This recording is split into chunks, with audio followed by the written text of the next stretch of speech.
भाग 1 में आपने देखा महाराज महेंद्र प्रताप सिंह जंगल में शिकार पर गए थे, जहां एक खूंखार शेर ने हमला किया और तभी बिजली सी तेजी से आई एक रहस्यमयी युवती चीकू, जिसने राजा की जान बचाई और मांग लिए 3 वचन। पहला, विवाह। दूसरा, राज्य में उसके लिए चीकू का बाग। तीसरा, कभी उसके परिवार के बारे में प्रश्न न करना। शादी हुई। चीकू रानी महल आई, जहां पहले से मौजूद थीं 2 रानियां, सुजाता और माधवी। लेकिन चीकू के आने से महल की हवाओं में एक अनदेखा डर घुलने लगा। और फिर रात आई। चीकू रानी ने देखा मंझली रानी माधवी चोरी छुपे सेनापति से मिल रही है और दोनों बावड़ी के पीछे एक गुप्त दरवाजे से गायब हो जाते हैं।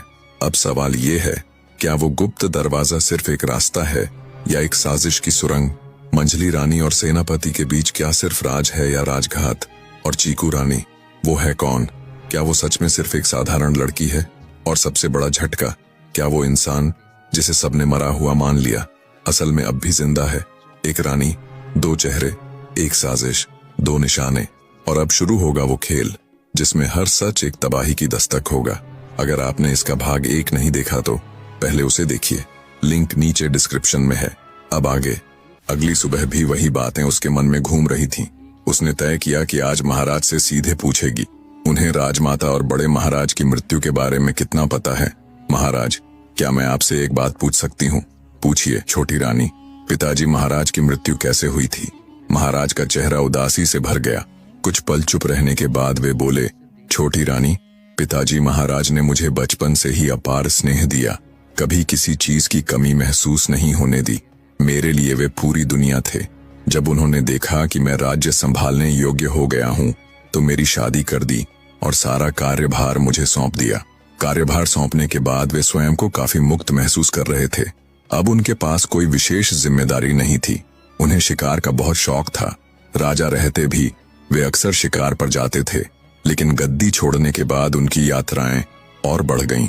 एक दिन वे सेनापति और सैनिकों के साथ जंगल की ओर निकले। घने पेड़ों के बीच उन्हें एक शिकार नजर आया और उन्होंने बिना देर किए घोड़ा उसके पीछे दौड़ा दिया। सैनिक भी पीछे थे, लेकिन कभी कभी जो आगे दौड़ता है वही सबसे पहले खतरे के मुंह में जाता है। कुछ समय बीता, मगर महाराज वापस नहीं लौटे। बेचैनी बढ़ी तो सैनिक तलाश में निकल पड़े, मगर न महाराज का कोई सुराग, न उनके घोड़े की टापों की आहट। तलाश करते करते शाम ढल गई। अब घने अंधेरे में जंगल के भीतर उनकी खोज असंभव थी। सेनापति ने आदेश दिया कि रात यहीं जंगल के बाहर डेरा डाल दिया जाए और सुबह होते ही फिर से खोज शुरू हो। अगले दिन जैसे ही पहली किरणें पत्तियों के बीच से छनकर आईं, सैनिक फिर से जंगल में फैल गए। कई घंटे की तलाश के बाद उन्हें एक शव मिला, जिसकी हालत इतनी भयावह थी कि पहचानना मुश्किल था। जंगली जानवरों ने उसे बुरी तरह नोच डाला था, पर उस शरीर पर वही वस्त्र थे जो पिताजी महाराज ने पिछले दिन शिकार पर जाते समय पहने थे। और सबसे अहम, उनके हाथ में वही खानदानी मुद्रिका थी जो पीढ़ियों से राजाओं के पास रही थी। कभी कभी सच सबूतों में लिपटा झूठ भी हो सकता है। हम सबने मान लिया कि पिताजी महाराज पर जंगली जानवर ने हमला कर उनकी जान ले ली। शव को राज्य में लाया गया और पूरे राजकीय सम्मान के साथ उनका अंतिम संस्कार हुआ। मैं पूरी तरह टूट गया था। ऐसा लगता था जैसे सिर से आसमान छिन गया हो, जैसे हम सब अनाथ हो गए हों। राज्य के किसी भी कार्य में मन नहीं लगता था। कुछ दिन बाद राजमाता ने मुझे अपने पास बुलाया। उनकी आंखों में दुख था, मगर आवाज में मजबूती। पुत्र, आप राजा हैं। राजा के कंधों पर पूरे राज्य का भार होता है। यदि आप हर समय दुख में डूबे रहेंगे तो प्रजा का क्या होगा और हमारा क्या होगा? जिस तरह तुमने अपने पिता को खोया है, उसी तरह मैंने अपना पति, अपना सुहाग खोया है। हम भी अकेले हो गए हैं। अब हमारी जिम्मेदारी भी तुम पर है।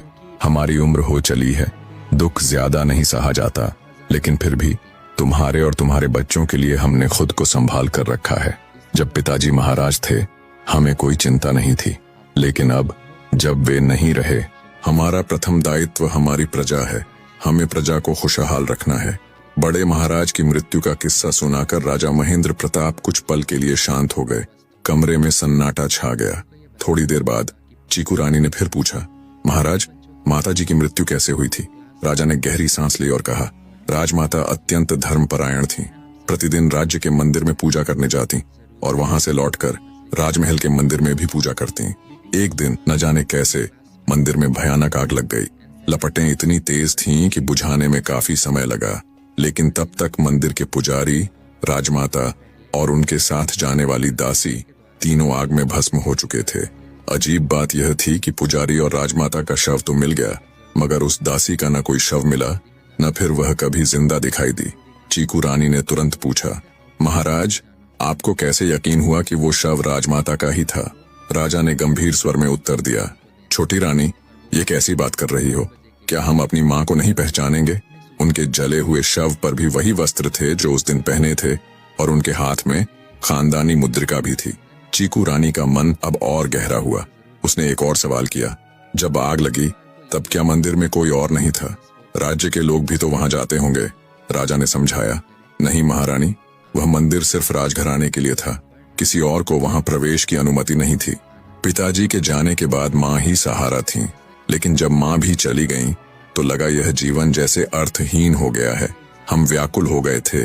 तब उनकी कही एक बात याद आई, राजा का जीवन उसके लिए नहीं, उसकी प्रजा के लिए होता है। अगर राजा हर समय शोक में डूबा रहेगा तो प्रजा का क्या होगा? महाराज ने गहरी सांस लेकर कहा, तो राज्य की प्रजा को कौन देखेगा? राजमाता की यह बात मेरे मन में अटक गई और मैंने खुद को समझाकर फिर से राजकाज में मन लगाया।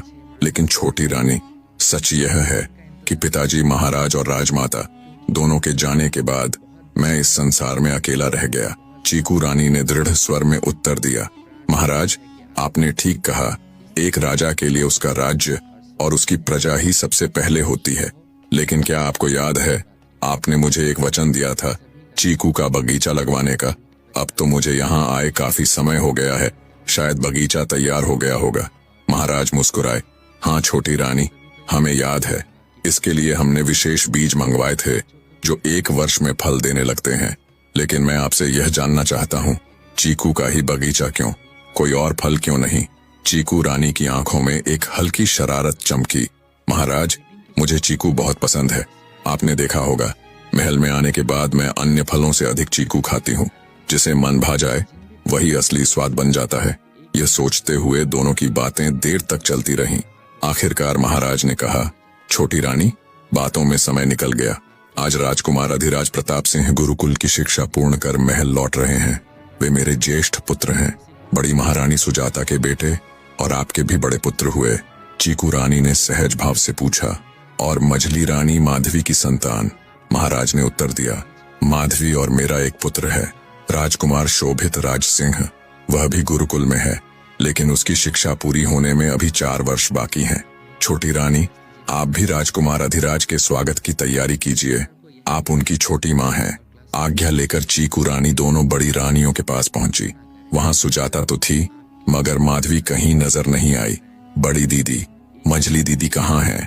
उसने पूछा। सुजाता ने जवाब दिया, छोटी रानी, आज राजकुमार अधिराज लौट रहे हैं। माधवी स्वागत की तैयारी के लिए एक दासी के साथ बगीचे में फूल चुनने गई है। छोटी रानी बोली, बड़ी दीदी, महाराज ने मुझे राजकुमार के आने की खबर दी है। दीदी, क्या हम भी बगीचे में फूल तोड़ने चलें या आपके साथ कोई और काम करें? बड़ी रानी सुजाता मन ही मन सोचने लगी, यह छोटी रानी बड़ी चालाक है, क्यों ना आज इसे लड्डू बनवा कर देखा जाए। वह अभी सोच ही रही थी कि छोटी रानी हंसकर बोली, हाँ दीदी, हम लड्डू बना देंगे। सुजाता चौंक गई, हे भगवान, मैंने तो अभी कहा भी नहीं, इसने सुन कैसे लिया? कहीं यह मन पढ़ने वाली जादूगरनी तो नहीं? उसके कुछ कहने से पहले ही छोटी रानी मुस्कुराकर बोली, नहीं दीदी, हम कोई जादूगरनी नहीं, बस सोचा जब घर में कोई अपना या मेहमान आता है तो लड्डू तो बनते ही हैं। बड़ी रानी का चेहरा ठहर गया, फिर से मेरे मन की बात पढ़ ली। घबराकर सुजाता बोली, छोटी रानी, आप बगीचे जाकर माधवी की मदद कीजिए। यही तो छोटी रानी चाहती थी। वह बगीचे में गई, पर वहां कोई नजर नहीं आया। चारों ओर घूमते हुए उसे एक दासी फूल तोड़ते दिखी। छोटी रानी ने पूछा, मझली दीदी कहाँ है? दासी ने इधर उधर देखते हुए कहा, अभी तो यहीं थी, शायद बावड़ी की तरफ गई हूँ। छोटी रानी ने कहा, ठीक है, तुम फूल चुनो, मैं देखती हूँ। वह बावड़ी की ओर गई, लेकिन वहां भी कोई न मिला। लौटने को मुड़ी ही थी कि उसे नीचे से हल्की सी आहट सुनाई दी। आवाज की दिशा में उतरते हुए उसने देखा, नीचे बहुत से दरवाजे थे, सब बंद, जैसे बरसों से खुले ही ना हो। वह हर दरवाजे को ध्यान से देखने लगी। तभी उसकी नजर छठे दरवाजे पर ठहर गई। छठे दरवाजे पर नजर टिकते ही चीकू रानी ने देखा बाहर मिट्टी पर साफ कदमों के निशान थे जो दरवाजे तक जाते थे, लेकिन लौटते किसी के भी नहीं। उसने हाथ बढ़ाकर दरवाजा खोलना चाहा ही था कि पीछे से दासी आ पहुंची और बोली, छोटी रानी जी चलिए, राजकुमार आते ही होंगे। चीकू रानी ने एक बार फिर दरवाजे को देखा, फिर दासी के साथ महल की ओर चल पड़ी। राजमहल में राजकुमार अधिराज के स्वागत की तैयारी पूरे जोर शोर से चल रही थी। चीकू रानी ने बड़ी रानी के साथ मिलकर लड्डू भी बनवाए। इतनी दासियां होते हुए भी एक माँ का दिल अपनी संतान के लिए खुद काम करने से पीछे नहीं हटता। यही भाव मझली रानी माधवी में भी दिख रहा था। इसी बीच चीकू रानी बोली, मझली दीदी, हम तो आपको देखने बगीचे गए थे, पर आप तो कहीं दिखी ही नहीं। माधवी ने सीधा सवाल किया, छोटी रानी, तुम मुझे बगीचे में क्यों देख रही थी? चीकू रानी ने गहरी नजर डालते हुए शांत स्वर में कहा, बस यूं ही दीदी, सोचा आपके साथ फूल चुनवा देंगे।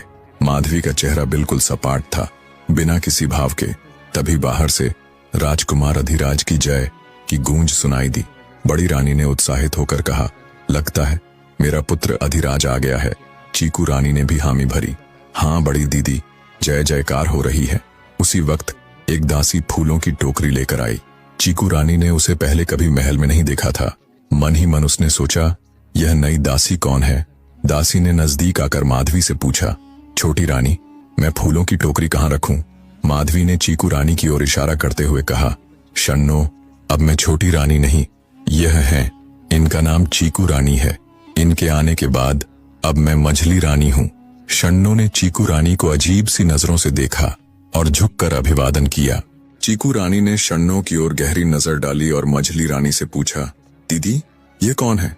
माधवी मुस्कुराकर बोली, छोटी रानी, यह हमारी सेविका शन्नो है, विवाह के समय मायके से हमारे साथ आई थी।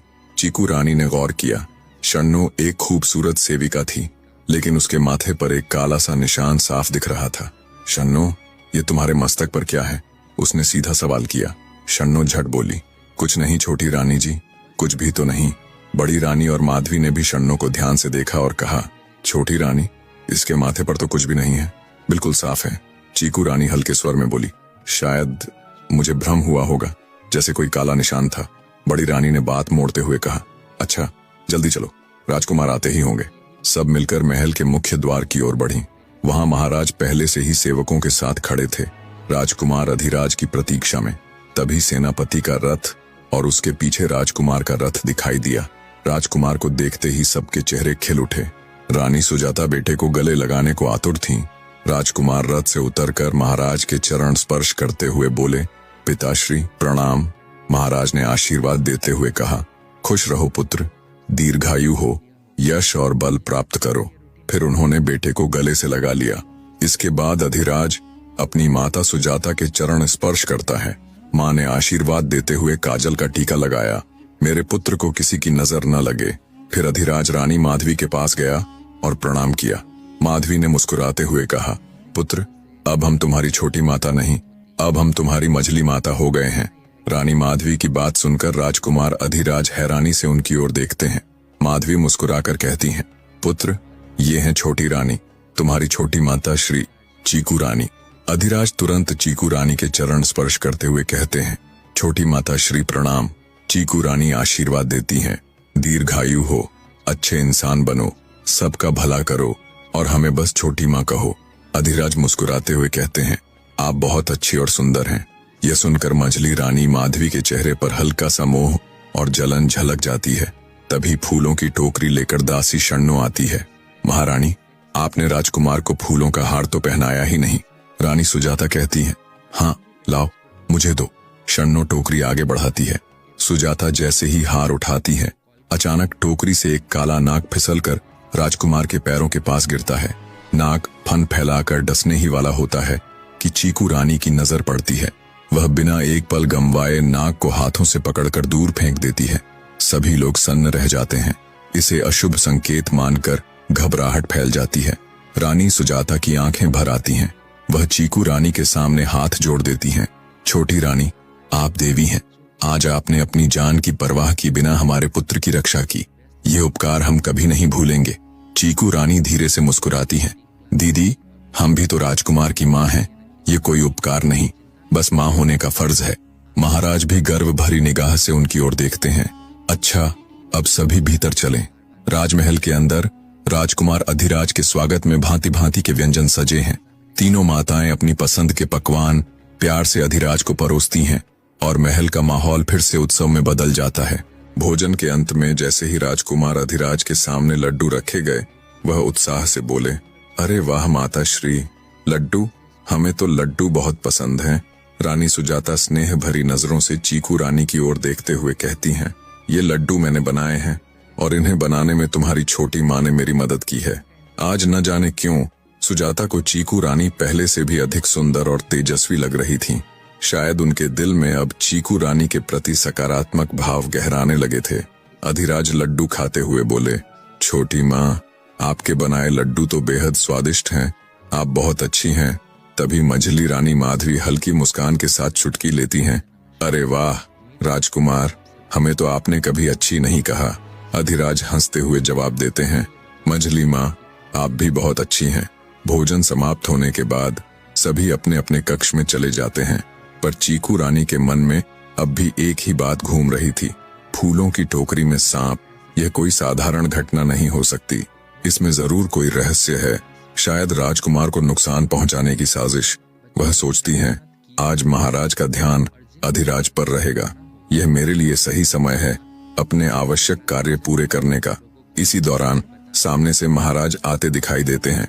चीकू रानी उन्हें रोककर पूछती हैं, महाराज, क्या आज हम अपने माता पिता से मिलने जा सकती हैं? महाराज थोड़े गंभीर होकर कहते हैं, ये सब ठीक है, लेकिन आज तक आपने हमें अपने माता पिता से क्यों नहीं मिलवाया? हम उनके बारे में कुछ नहीं जानते।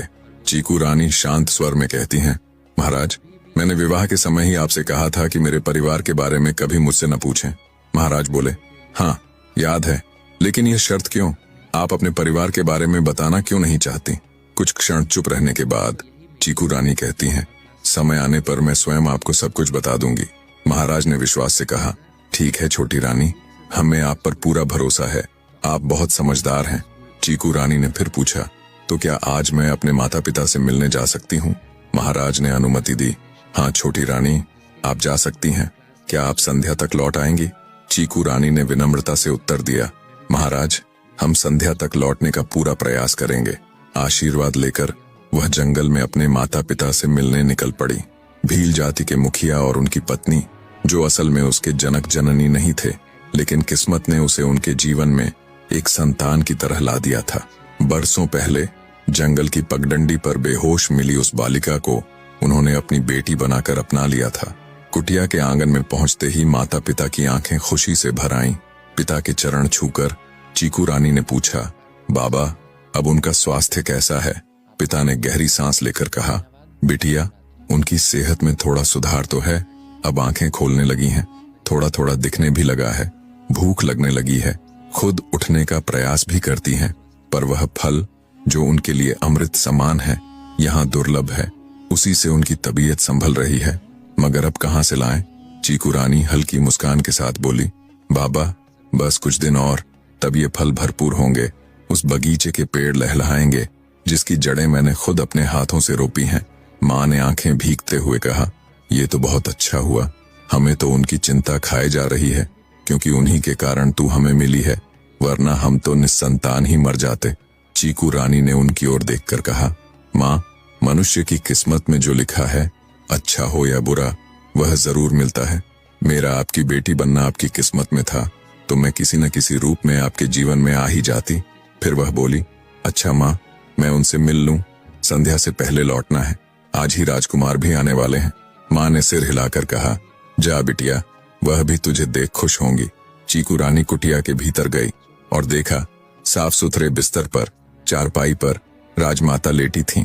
बीमार होने के बावजूद उनके चेहरे पर एक अद्भुत तेज था, जैसे समय ने उनके सौम्य रूप को छुआ ही न हो। चीकू रानी भीतर प्रवेश कर चरण स्पर्श करती हैं। प्रणाम राजमाता। राजमाता थके हुए हाथों से आशीर्वाद देती हैं। जिसे पूरा राज्य मरा हुआ समझ बैठा था, वो अब भी सांस ले रही है।